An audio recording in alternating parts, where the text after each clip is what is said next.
దానికి ఎర్రగడ్డలు, కోడిగుడ్లు నేను 4 తీసుకున్నా. ఎక్కువ కూడా వేసుకోవచ్చు, 5, 6 కూడా వేసుకోవచ్చు.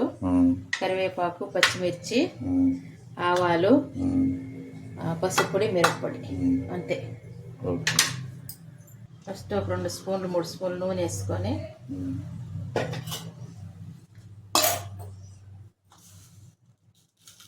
కొద్దిగా ఆవాలు పప్పు, జీలకర్ర,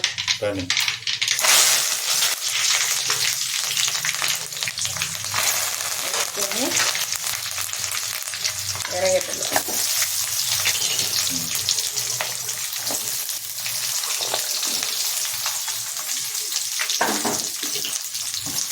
బాగా వాడుకోవాలి.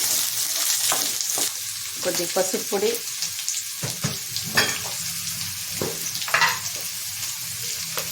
కొద్దిగా సాల్ట్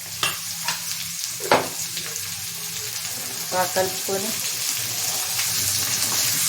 ఇట్లా వాడుకొని మరి ఎర్రగా యాగాల్సిన పని లేదు. ఇప్పుడు కోడిగుడ్లు కొట్టుకోసుకో.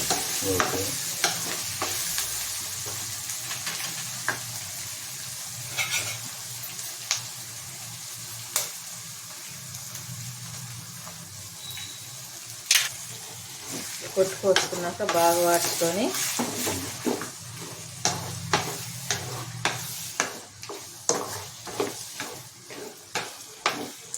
వేసుకోవాలి. చాలు కదా.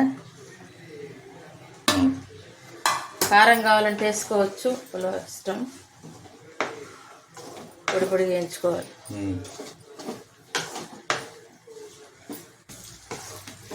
అంతేనండి. కారం వేసుకొని ఇట్లా పొడి పొడిగా వేయించుకొని వైట్ రైస్లో తినాలి.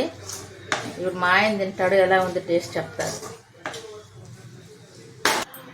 వైట్ రైస్ అండి, కోడిగుడ్డు పొరుటు. ఏమండి ఇంకా తినో. మా ఆయన తిని చెప్తే పర్ఫెక్ట్గా ఉంటుందండి టేస్ట్, అందువల్ల. సూపర్గా ఉంది. బాగుందా?